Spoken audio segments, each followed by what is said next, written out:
What if crucial data from Max Verstappen's 2026 Red Bull wasn't leaked because someone made a mistake, but because keeping it hidden was no longer possible? Behind the scenes, a set of internal numbers tied directly to Verstappen's next-generation car has started circulating quietly through the paddock. Not rumors. Not speculation. Hard data that instantly changed how several teams are viewing the 2026 fight. The reaction hasn't been outrage or denial. It's been tension. Because according to people who've seen parts of it, this information suggests Red Bull may have solved a problem others haven't even fully identified yet. And here's the part that really matters. The most unsettling detail in this leak isn't what it reveals about performance.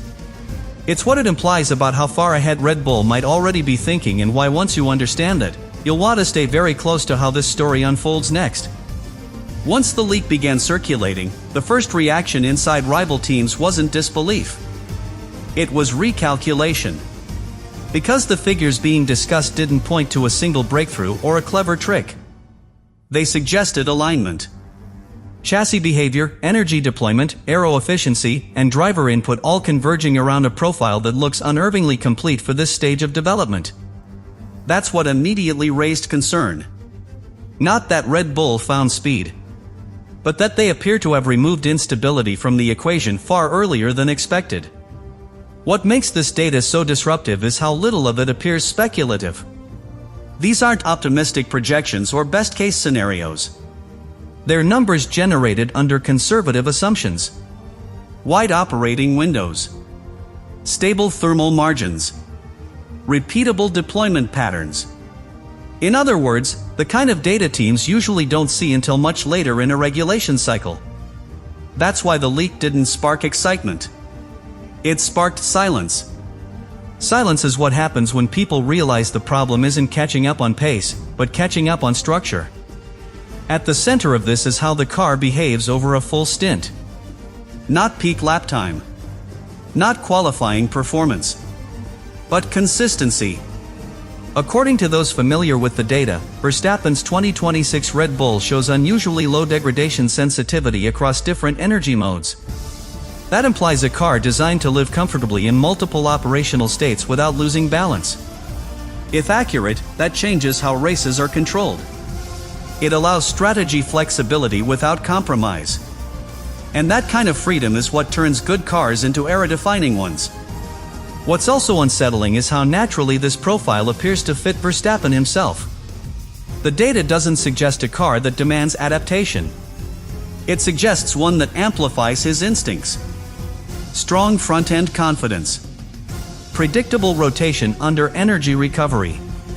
Minimal penalty when pushing beyond nominal targets. That combination is rare. And when it appears, it usually isn't accidental. It suggests a design philosophy that began with the driver, not just the regulations. Inside the paddock, this has triggered uncomfortable comparisons to previous dominance cycles. Not because the numbers are extreme, but because they are efficient.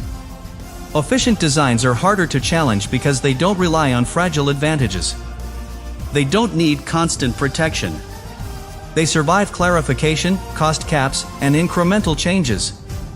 That's why teams aren't asking whether this data will translate directly to the track. They're asking how much of it is already locked beyond reach. There's also a growing suspicion about timing. This leak arrived at a moment when many teams are past the point of architectural change. Concepts are frozen. Budgets allocated. Paths chosen. If the Red Bull data reflects a fundamentally different solution space, then rivals may already be committed to the wrong questions. And in Formula One, solving the wrong problem is often worse than having no solution at all. And this is where the story refuses to settle. Because no one outside Red Bull knows how complete this picture really is. Whether what leaked represents the ceiling, the baseline, or something deliberately incomplete. What's clear is that it has already changed behavior behind the scenes. Design meetings are being reframed. Assumptions are being challenged late. And once that happens, the damage or the advantage is already in motion. The data may have leaked quietly, but its consequences are only just beginning to surface. As teams begin to process what this leaked data might actually mean, the anxiety shifts from technical surprise to strategic fear. Because once a concept looks this coherent on paper, it forces rivals to confront a much harder question. Not how fast is it, but how early was this decided? Early decisions are protected by cost caps, homologation windows, and institutional momentum.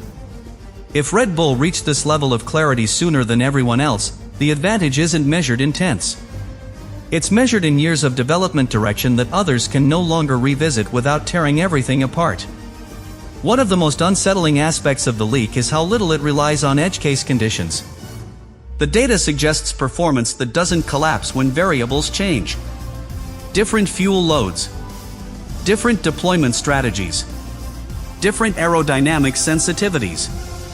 That resilience implies a car built to tolerate imperfection, which is exactly what real racing demands. Cars that only work in narrow windows look spectacular until they don't.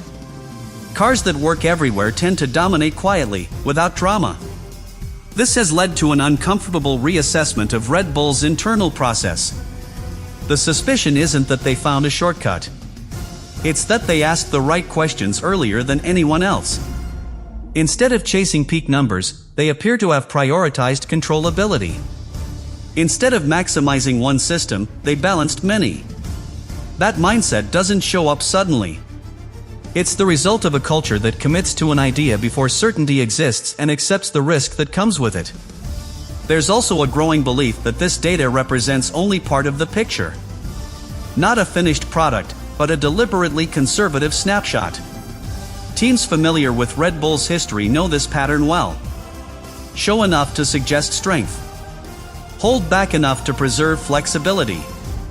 If that's the case, then what leaked may not be the ceiling at all. It may be the baseline. And that possibility is what's making senior engineers particularly uneasy. Max Verstappen's role in all of this cannot be separated from the technical discussion. The leaked data doesn't just describe a fast car. It describes a car that invites commitment. One that allows a driver to push without constantly negotiating with its limits. That's when Verstappen is at his most dangerous.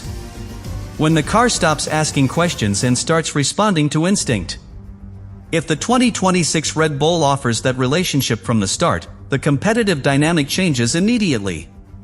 Politically, this leak also puts pressure on the FIA in subtle ways. Not because of illegality, but because of perception. If the sport enters 2026 with a sense that the hierarchy is already forming, scrutiny intensifies. Clarifications get requested sooner. Interpretations get challenged harder.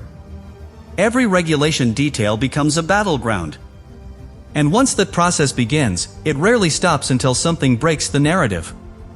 Which is why this story doesn't end with confirmation or denial. The leak has already done its work. It has shifted behavior. It has forced rivals to question whether they're solving the right problems. And it has reminded everyone that in Formula One, the most dangerous advantages aren't the loud ones. They're the quiet ones that arrive early, look stable, and leave everyone else wondering how much ground has already been lost before the race even begins. As the implications of the leak sink in, another layer of unease begins to spread through the paddock. Because this data doesn't just suggest Red Bull is fast. It suggests Red Bull is calm. Calm is dangerous in Formula One. It means problems were expected. It means contingencies were planned. And it means what rivals are seeing now may already be a refined version of something Red Bull understood months ago. That kind of composure can't be improvised late in a regulation cycle. What's particularly unsettling is how little corrective behavior Red Bull has shown since this data began circulating. There have been no public denials. No defensive briefings. No rushed technical clarifications pushed through the FIA. That silence is being interpreted as confidence that nothing in the leaked figures creates vulnerability. In Formula One, teams only panic when they believe scrutiny could force change. Red Bull's lack of visible reaction suggests they believe the foundation is unassailable, regardless of what rivals now know. Inside rival factories, this has triggered a different kind of response. Not copying, but auditing. Teams are re-examining early assumptions that once felt safe. Energy deployment models are being stress tested again. Cooling philosophies are being revisited. Driver interaction models are being questioned. This late-stage doubt is expensive. It consumes time, resources, and focus. And even if no changes are made, the act of questioning itself slows progress. That's an advantage Red Bull doesn't need to create on track. Another detail buried in the leaked data is how forgiving the car appears to be under compromised conditions. Minor balance shifts don't cascade into instability. Energy recovery doesn't appear to punish corner entry. That forgiveness matters more than peak performance. It allows drivers to attack without micromanagement. It allows engineers to push development without constantly protecting the baseline. And in a cost-capped era, forgiveness equals efficiency. Efficient teams don't waste cycles fixing self-inflicted problems. There's also a growing belief that this leak may not have been accidental in the conventional sense. Not orchestrated, but inevitable. Large programs generate information pressure. Eventually, something escapes. What's telling is not that data leaked, but what kind of data it was. Not headline-grabbing numbers, but structural indicators. The kind of information that doesn't impress fans immediately, but terrifies engineers. That choice of detail is what has kept this story alive behind closed doors. The FIA is now watching closely, not because of any specific violation, but because perception is shifting. If teams believe Red Bull has already solved the core problem of 2026, regulatory pressure will follow. Not to punish, but to rebalance. History shows that once that pressure builds, the sport enters a volatile phase where every clarification is loaded with consequence. The leak hasn't created that phase yet. But it has moved the sport closer to it. And this is where the narrative remains deliberately unfinished. Because the leaked data doesn't confirm dominance. It suggests preparedness. And preparedness is harder to counter than speed. By the time cars line up in 2026, the conversation won't be about whether Red Bull is fast. It will be about whether anyone else ever had a realistic chance to meet them on equal terms. And by then, the moment this data first surfaced will look less like a leak. And more like the first warning sign no one could afford to ignore.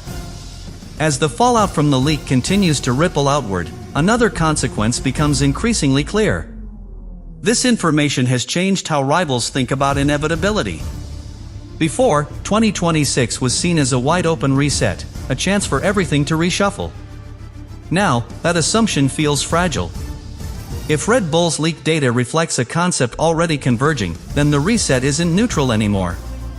It's directional. And once a reset points in a direction, the teams already aligned with it gain an advantage that has nothing to do with execution speed and everything to do with foresight. What unsettles engineers most is that the leaked figures don't suggest a car still searching for its identity. They suggest one that already knows what it wants to be. There's coherence between mechanical grip targets, aero load distribution, and energy deployment strategies. That coherence doesn't come from late optimization. It comes from early conviction. It implies that Red Bull committed to a philosophy before uncertainty was resolved, and built confidence by living with that uncertainty rather than trying to eliminate it. Most teams aren't structured to do that under a cost cap. Inside rival teams, this has triggered an uncomfortable internal question. If Red Bull is this far along conceptually, is catching up even the right objective? Or is survival the more realistic one? That shift in mindset matters. Because once a team stops believing it can shape the front of the grid, it starts optimizing for damage limitation instead. And that psychological pivot often happens quietly, long before performance gaps make it obvious. The leak may not create that pivot by itself, but it accelerates the doubt that leads to it. Max Verstappen's presence only intensifies this pressure. The leaked data suggests a car that rewards decisiveness rather than correction. That's exactly where Verstappen operates best. He doesn't need a forgiving platform to be quick. But when he gets one, the margin between him and everyone else tends to widen faster than teams expect. If 2026 gives him a car that allows early commitment to corner entry, stable energy recovery, and predictable behavior under load, then race control becomes instinctive rather than strategic. That's when outcomes start to feel inevitable rather than contested. From a regulatory perspective, the FIA now finds itself in a familiar but uncomfortable position. Not reacting is itself a form of validation. Every week without clarification reinforces the belief that the leaked data represents a legal and sustainable advantage. Yet intervening without clear cause risks accusations of shaping competition rather than governing it. This tension doesn't resolve quickly. It compounds. And as it does, teams begin designing not just for performance, but for anticipated regulation responses. That secondary layer of strategy is where costs rise and innovation narrows. There is also the question of how much of this picture is still hidden. Leaked data rarely tells the full story. It hints. It suggests. It frames expectations. What no one outside Red Bull knows is how much margin remains unused. Whether what surfaced was close to the operational ceiling, or merely a stable midpoint designed to scale later. That uncertainty is its own weapon. It forces rivals to plan for worst-case scenarios they can't confirm, stretching already limited resources even thinner. And this is why the story cannot settle yet. Because the leak didn't end with information being exposed. It began a process. A slow recalibration of belief across the grid. If Red Bull's 2026 car arrives matching even part of what this data suggests, the conversation will shift instantly from impressive preparation to how did this get away from everyone? And when that question becomes dominant, the answer is rarely found in one moment. It's found in a series of early decisions that, once revealed, were already impossible to undo.